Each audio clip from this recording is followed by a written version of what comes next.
Good morning students. परिश्रम classes Jhunjhunu के इस यूट्यूब चैनल में आपका स्वागत है। जैसा कि जब से अपन ने क्लास शुरू की है उस दिन से लेकर आज दिन तक देखा जाए तो समस्त परिश्रम टीम ने महसूस किया कि आपकी रुचि दिन ब दिन बढ़ती जा रही है। तो मैं यही उम्मीद करूँगा कि ऐसे ही आप वीडियो को देखते रहें, लाइक करते रहें, शेयर करते रहें और उचित समझें तो कमेंट करते रहें। तो मैं अपने विषय हिंदी के साथ आज की कक्षा की अपन शुरुआत करते हैं। पिछली कक्षा में हमने देखा कि शब्द टॉपिक जो अपना चल रहा था, आपसे एक बात हुई थी कि टॉपिक पढ़ेंगे बिल्कुल क्रम से। शब्द विभाजन में अपन ने 2 आधार पूरे कर लिए थे, उत्पत्ति या स्रोत के आधार पर, रचना या बनावट के आधार पर। तो उत्पत्ति और स्रोत में जो 5 भाग थे, तत्सम, तद्भव, देशज, विदेशज और संकर, वो आपने याद कर लिए थे। ऐसे ही रचना में अपने किए थे 3 भाग, रूढ़, यौगिक, योग रूढ़। जिसने पहले वाले वीडियो नहीं देखे हैं वो पहले वाले ज़रूर देखें। आज अपन शुरुआत कर रहे हैं अर्थ के आधार पर।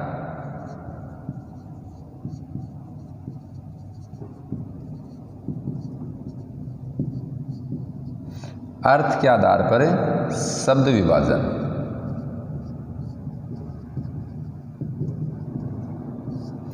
अर्थ के आधार पर शब्द विभाजन जो होता था पहले 2 भागों में, सार्थक शब्द और निरर्थक शब्द। ऐसा आपसे नहीं पूछेगा। यदि ऑप्शन में 4 नहीं है तो आप 2 सही करोगे, और ऑप्शन में 2 और 4 है, आपसे पूछे कि अर्थ के आधार पर शब्दों को कितने भागों में विभाजित किया गया है, तो वहाँ ऑप्शन ए में 2 है, बी में 4, तो आप उत्तर करोगे 4। सार्थक शब्द किसे कहते हैं, निरर्थक शब्द किसे कहते हैं, ये बहुत ही आज के टाइम में बात करें तो फर्स्ट और सेकंड क्लास की परिभाषाएं हैं। तो अपन सार्थक निरर्थक पर चर्चा नहीं करेंगे, अपन बात करेंगे अर्थ के आधार पर शब्दों को 4 भागों में विभाजित किया जाता है।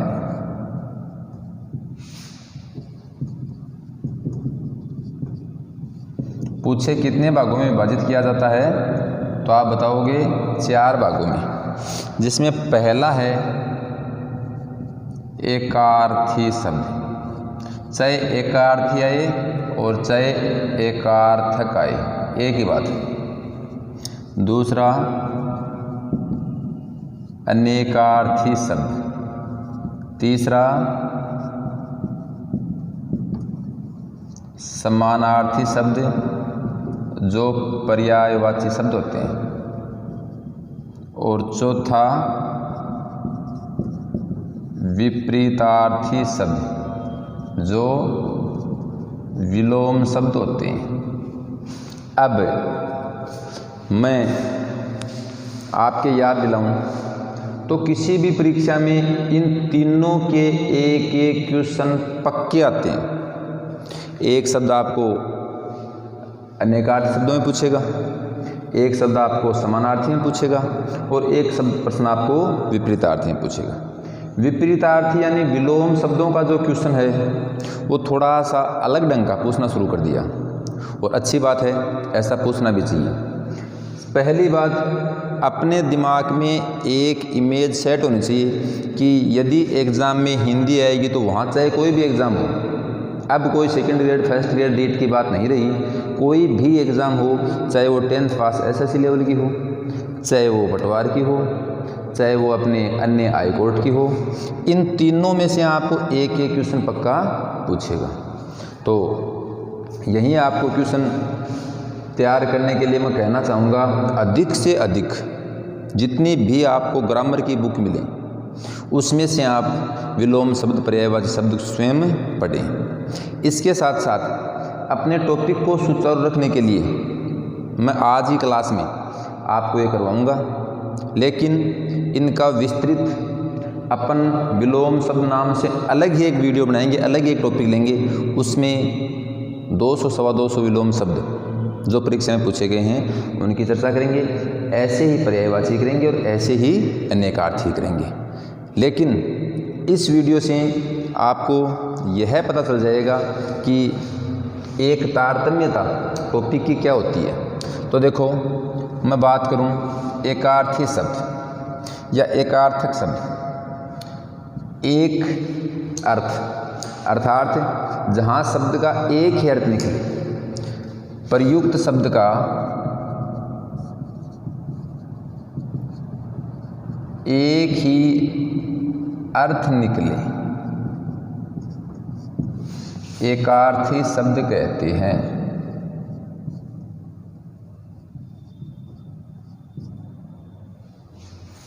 यहां मेरा एक अर्थ से मतलब है, जैसे अपन बात करें अलंकार की तो कनक कनकते 100 गुणी मादकता अधिकाय, यहाँ कनक और कनक दोनों बार कनक शब्द एक ही है, लेकिन उसका अर्थ क्या है, भिन्न भिन्न है। तो ये कौन सा हो गया, अनेकार्थी में। एकार्थी से मतलब है कि चाहे वो शब्द कहीं भी प्रयुक्त हो, उसका वही अर्थ समझा जाएगा। जैसे मैं बात करूं प्रधानमंत्री, संसद, न्यायपालिका, राष्ट्रपति, देश, भवन आदि। वैसे देखा जाए तो भवन शब्द अलग हो गया, लेकिन यहाँ भवन का अर्थ भी एक ही होता है। ऐसे शब्द जहाँ उन शब्दों को किसी भी वाक्य में किसी भी स्थिति में प्रयुक्त किया जाए, लेकिन उनका एक ही अर्थ निकलेगा, वो शब्द क्या होंगे, एकार्थी। अब इससे पहले आपको ये एकार्थी क्यों हैं और फिर अनेकार्थी क्या होंगे, इसकी बात करनी पड़ेगी। तो इसके लिए आप देखो, समझो गज शब्द है, गज, तो गज शब्द को अपन अनेकार्थी कह सकते हैं। जैसे आपको मिले अंबर शब्द, तो अंबर का मतलब वस्त्र भी होता है और अंबर का मतलब आकाश भी होता है। ऐसे ये क्या हो गया, अनेकार्थी। जैसे आपत्ति शब्द है, तो आपत्ति शब्द अनेकार्थी है। क्यों, क्योंकि आपत्ति शब्द का अर्थ विपत्ति भी होता है और किसी वस्तु को लेकर ऐतराज, ऐतराज या विपत्ति, दोनों अर्थ हो गए। गज मापने का यंत्र, जैसे कोई ज़मीन वगैरह नापने हैं, मापने का साधन, या हाथी को भी क्या बोलते हैं, गज। यहाँ आप समझने की कोशिश करना, इससे समझ जाओगे। जैसे मैं कहूँ महावत गज को नहला रहा है,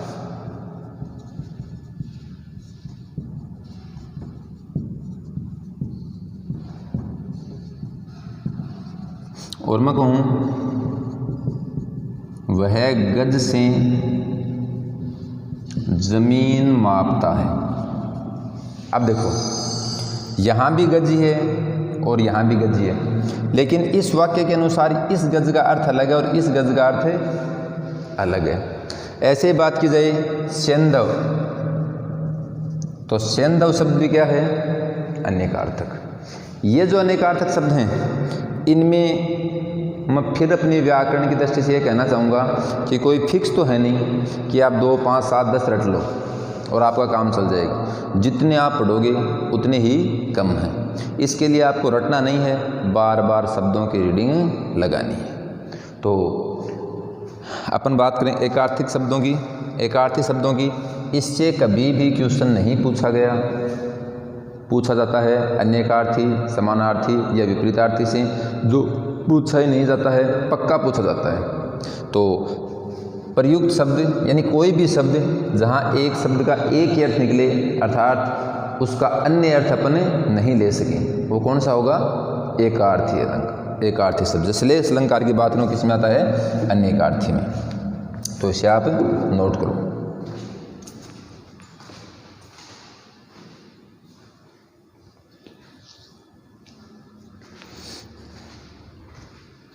नोट करने की बात करें तो अपनी एक परंपरा है, बाकी यहाँ कुछ नोट करने की आपको ज़रूरत ही नहीं है। शब्द विभाजन में अपना दूसरा भाग था अनेकार्थक शब्द। अनेकार्थक शब्द, अनेकार्थी शब्द या अनेकार्थक शब्द। तो अनेकार्थक शब्द का मतलब क्या हो जाएगा, टुकड़ा करेंगे अनेक अर्थ, अर्थार्थ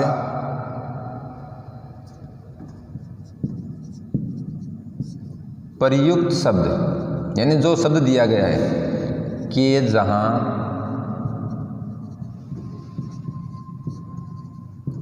अनेक अर्थ निकले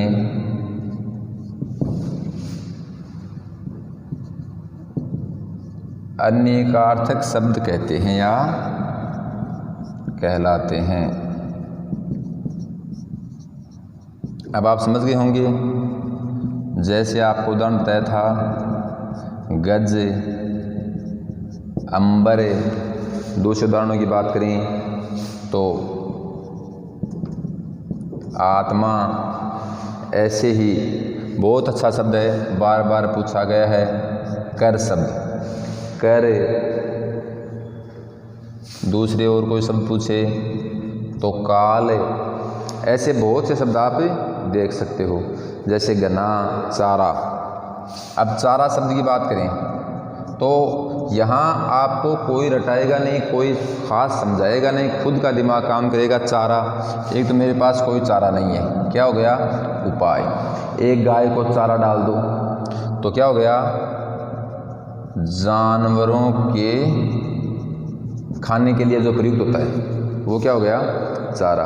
ऐसे ही अपन बात करें कृष्ण, तो कृष्ण शब्द क्या है, वासुदेव पुत्र, पर्यायवाची पढ़ते हैं। दूसरा इसका अन्य कोई अर्थ देखें कृष्ण का तो आप समझ जाओगे, काला भी कृष्ण होता है, कोवा भी कृष्ण होता है, अंधकार भी कृष्ण होता है। जैसे कृष्ण पक्ष, शुक्ल पक्ष, तो कृष्ण पक्ष अंधेर रात को बोलते हैं। कोट, तो कोट पर कोटा होता है, रंग चढ़ाने की एक प्रक्रिया भी कोट होती है। गढ़ है, और पहनने का एक वस्त्र भी क्या होता है, कोट होता है। जैसे अपवाद, अपवाद का अर्थ कलंक भी होता है, और नियम विरुद्ध भी क्या होता है, अपवाद। एक शब्द और है अंक, जिसका अर्थ गोद, एक संख्या, अध्याय, भाग। मैं लिख दूं गोद, एक संख्या को भी बोलते हैं, अध्याय को भी बोलते हैं, भाग को भी बोलते हैं, कर हाथ को बोलते हैं, टैक्स को बोलते हैं, सूर्य की किरण होती है, हाथी की सूंड होती है। ऐसे इसके बहुत अर्थ होते हैं। और जैसे चश्मा, चश्मा शब्द एकार्थक है या अनेकार्थक है। अब आप समझ जाओगे, चश्मा एक तो होता है झरना, स्रोत जो होता है उसे भी क्या बोलते हैं, चश्मा बोलते हैं। दूसरा चश्मा का अर्थ होता है अपन जो लगाते हैं वो क्या होता है, ऐनक। तो मेरा मानना है ऐसे अनेकार्थक शब्द होते हैं जो आप जान गए होंगे। अब अगली बात, यहाँ से आपको क्वेश्चन कैसे पूछेगा, उस क्वेश्चन का तरीका अपनी एक ही शर्त है, अपनी इस वीडियो से आपके सबसे ज़्यादा क्वेश्चन का तरीका समझ में आना चाहिए कि मुझे प्रश्न कैसे पूछेगा। तो प्रश्न जो पूछेगा उस प्रश्न के हिसाब से अपने इसका उत्तर कर सकते हैं। और जो यहाँ से प्रश्न पूछता है वो बहुत अच्छा प्रश्न पूछता है, तो अपन साथ साथ ध्यान रखेंगे कि क्वेश्चन कैसे, प्रश्न पूछने का तरीका आपके समझ में आना चाहिए। जैसे आपसे पूछे कि निम्न में से कौन सा अनेकार्थक शब्द हरि से संबंध नहीं है।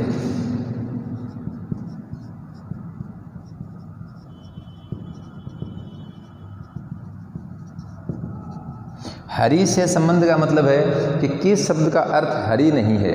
जैसे आपको ऑप्शन दे विष्णु, बंदर, सूर्य, और ऐसे कोई ऑप्शन आपको दे दे नदी, तो यहाँ इस क्वेश्चन को आप समझने की कोशिश करोगे, ऐसा एक प्रश्न पक्का पूछा जाता है। हरि से संबंध यानी किसका अनेकार्थक शब्दों में हरि नहीं होता, उत्तर हरि किसे नहीं बोल सकते। तो ये तो है नहीं कोई अपन अपनी मारवाड़ी इंगनी कर लेंगे या अकड़ बकड़ कर लेंगे, इसके लिए हमें पढ़ना पड़ेगा। विष्णु को भी हरि बोलते हैं, बंदर को भी हरि बोलते हैं, सूर्य को भी हरि बोलते हैं, लेकिन इसका उत्तर क्या हो जाएगा, नदी। समझ गए होंगे। ऐसे आप इसे पढ़ोगे, याद रखोगे। इन अनेकार्थक शब्दों में सारंग शब्द जो है, सारंग शब्द जो है ये बहुत अच्छा शब्द है। सारंग शब्द को लेकर भी लगभग परीक्षा में प्रश्न पूछता है। जैसे पूछे कि सारंग नहीं है या निम्न में से सारंग का अर्थ नहीं है, आपको ऑप्शन दे पपीहा, कोयल, तोता, मोर।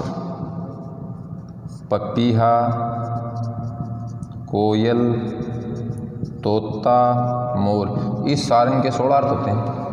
सारंग ले, सारंग चले, सारंग पुग्यो आय, सारंग सारंग न रखियो, सारंग सारंग माई। इस एक दोहे में ही इसके 7 अर्थ हैं। 3 मैंने यहाँ पर रख दिए हैं। तो तोता जो होता है इसका मतलब सारंग नहीं होता। आपका उत्तर हो जाएगा तोता। तो मैं समझ गया, आपकी तरफ से ऐसा मानता हूँ कि आपके समझ में आ गया होगा क्वेश्चन कैसे पूछेगा। ये जो सारंग वाला है यह 2016 की कोई कृषि अधिकारी परीक्षा में पूछा गया प्रश्न है। 2000 इससे पहले जो रीट हुई थी 16 में हुई, 17 में हुई थी, वहाँ भी पूछा है। सारंग सेकंड ग्रेड में पूछा है, यानी सारंग शब्द बहुत बार आ चुका है। तो अब अपन इसी की बात करें कि अनेकार्थक शब्द क्या होते हैं। आप समझ गए होंगे। अनेक अर्थ, एक शब्द के जहाँ अनेक अर्थ निकले, यानी शब्द वही है लेकिन वाक्य की स्थिति अनुसार अपन उसके अनेक अर्थ लगा सकें, वो कौन सा हो जाएगा? अनेकार्थक शब्द। तो जैसे खल शब्द है, आपको ऑप्शन दे कि निम्न में अनेकार्थक शब्द है।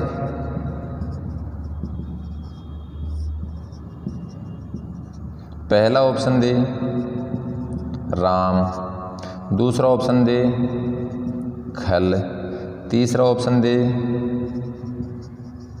अच्छा, और चौथा ऑप्शन दे, चौथा ऑप्शन आपको दे सभी। तो पता है कि राम नाम है, ऐसे करेंगे उस तरीके से। अच्छा बुरा विलोम शब्द होते हैं, लेकिन खल जो है ये खलनायक भी होता है, दुष्ट भी होता है। खल जो अपन जानवरों को डालते हैं ये भी खल होता है। और ऐसे ही खल की बात करें तो दवा कूटने की खरल को भी क्या बोलते हैं? खल बोलते हैं। आपका उत्तर हो जाएगा खल। तो समझ गए होंगे आप अनेकार्थक शब्द कैसे होते हैं। इसके बाद मैं आपको कुछ अनेकार्थक शब्द बताऊं। तो कुछ एक इम्पोर्टेंट शब्द, और यहाँ अपन किसी को भी इम्पोर्टेंट नहीं कह सकते क्योंकि कुछ ही पूछ सकता है। मैंने आपके सामने लिखे हैं। जैसे केस, अपन केस सिर्फ बाल से लेते हैं, लेकिन बाल, विश्व, विष्णु, किरण, ऐसे आपको पढ़ना पड़ेगा। क्षमा की बात करें तो पृथ्वी, सहिष्णुता, दया, रात्रि, दुर्गा। अब इसका कहाँ अर्थ होता है, क्या अर्थ होता है, इसका हमें मतलब नहीं, लेकिन इसे हमें बार बार पढ़ना पड़ेगा। जैसे गुण, तो बलिहारी नृत्य कूप की गुण बिन बूंद न देही, अलंकार में पढ़ते हैं। तो गुण का एक मतलब क्या हो गया, वहाँ तो रस्सी, कुएं की रस्सी यानी लाभ और राजा के गुण, ये अर्थ लिया गया था। तो रस्सी, कौशल, स्वभाव, प्रत्यंशा, विशेषता। जगत की बात करें तो जगत शब्द सतयुगम में पूछता है। एक जगत ऐसे आता है, एक जगत ऐसे आता है। एक का अर्थ होता है कुएं का चबूतरा, एक का होता है संसार। तो आप इस शब्दयुगम को रटोगे नहीं, याद रखोगे। तय के अलंत यानी तय क्या है? आधा। तो संसार भी क्या है? आधा। और ऊपर वाला कुएं का चबूतरा। जगत की बात करें, संसार, पनघट, वायु, शंकर, ऐसे जाल, जो जाल बिछाते हैं। तो जाला भी जाल होता है, छल भी जाल होता है, माया भी जाल होता है। और लिखना चाहें तो जानवरों को पकड़ने के लिए बुनी गई रस्सी, जाल में जो जानवरों को पकड़ते हैं। ऐसे द्विज, बहुत बार पूछा हुआ शब्द, पक्का याद रखोगे। ब्राह्मण द्विज कहलाता है, 2 बार जन्म होता है, एक बार जन्मते, एक बार शिक्षा ग्रहण करने के बाद जनेऊ धारण करता है। ऐसे ही पक्षी, एक बार अंडे में और एक बार वास्तव में। दांत, एक बार दूध के दांत और एक बार पक्के दांत। ऐसे चंद्रमा आदि। नग, पहाड़, नगीना, पदार्थ, वृक्ष, जड़, नंगा, ये सारे क्या होते हैं? नग। निर्वाण होता है, एक निर्माण होता है। दो शब्द निर्वाण और एक निर्माण। तो कौन सा शब्द कहाँ काम आता है, इसको अब मैं मानता हूँ इतना अपनी क्लासें पढ़ने के बाद आपको साथ साथ आपका दिमाग ऑटोमेटिक चलना चाहिए कि निर्वाण क्या होता है, निर्माण क्या होता है। निर्माण की बात करें तो मोक्ष, निर्माण तो बनाना होता है, किसी चीज़ को निर्माण करते हैं, बनाते हैं। निर्माण मोक्ष, मृत्यु, संगम, विश्राम, शून्य, ये सारे क्या होते हैं, निर्वाण। ऐसे ही बात करें पान, पान शब्द है तो पान का अर्थ पीना भी होता है, पत्ता भी होता है और तंबाकू भी होता है। पानी, पानी गए ना उभरे, मोती मानस सून, तो यहाँ पानी के अर्थ है चमक है, इज्जत है और जल। मधु शब्द है, इसका शहद, शराब, पराग, बसंत ऋतु भी मधु बोलते हैं। विग्रह जो है, देवता की मूर्ति भी विग्रह है, शरीर भी और लड़ाई भी। ब्याज जो रुपए का लगता है, शुद्ध, बहाना, छल, ब्याज, स्तुति, दो में आता है। सारंग शब्द तो आप 100% रट लें आज की परीक्षाओं के हिसाब से। यदि आपको उत्तर नहीं भी आ रहा तो आप सारंग करके आएँ, सही होने के चांस हैं। सारंग देखो, एक राग, मोर को बोलते हैं, सरप को बोलते हैं, बादल को बोलते हैं, हिरण को बोलते हैं, पानी को बोलते हैं, चातक पक्षी को बोलते हैं, सिंह को बोलते हैं, कामदेव को, भौरा, मेंढक, घोड़ा, चंद्रमा, पपिया, कोयल, युवती, समुद्र, गड़ा, मैंने आपको पहले ही बताया था। और ऐसे दूसरे से अंक, आम, कनक, कनकते सौगुणी, मादकता, अधिकाय, कर, केस, मित्र, दूसरे शब्द जो हैं इनको भी आप पढ़ोगे। जैसे परसव शब्द है तो परसव क्या होता है, जन्म होता है, और फल फूल को भी क्या बोलते हैं, परसव बोलते हैं। बहुत शब्द हैं, इन शब्दों का कोई अंत नहीं है, लेकिन मैं अपने बीच जो शर्त हैं उन्हीं शर्तों को दोहराते हुए आपको एक बार फिर कहना चाहूँगा कि यहाँ से प्रश्न पक्का पूछना है, जितना पढ़ोगे उतना ही कम है। क्वेश्चन कैसे पूछे गए मैंने आपको बता दिया है, फिर भी आप गलती करोगे तो अक्सर गलतियाँ इंसान करता ही है, उसका पछतावा करते रहोगे, बार बार इन्हें पढ़ोगे। मैं आपसे वादा करता हूँ कि जब अपन कोई दूसरा वीडियो बनाएंगे तो वो वीडियो केवल और केवल अपन शब्द पर ही बनाएंगे, उसमें सिर्फ ऐसी ही बातें की जाएंगी। दूसरा, इसे अलग अलग लेकर पढ़ेंगे तो ये और अच्छे से समझ में आ जाएगा। इसी में आपको ये भी पूछ सकता है कि किस में सभी हैं, किस में सभी नहीं हैं। जैसे आपको ये कहे कि निम्न में से किस विकल्प में असंगत अनेकार्थक शब्द हैं। मेरे प्रश्न को समझना, ये आपको 4 ऑप्शन दे, यहाँ तक मैं प्रश्न को ले रहा हूँ, और आपसे कहे कि निम्न में से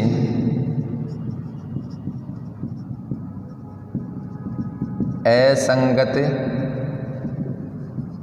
अनेकार्थक शब्द हैं, और यहाँ पर आपको संकर के साथ एक शब्द और जोड़ दे, वो जोड़ दे शुद्ध।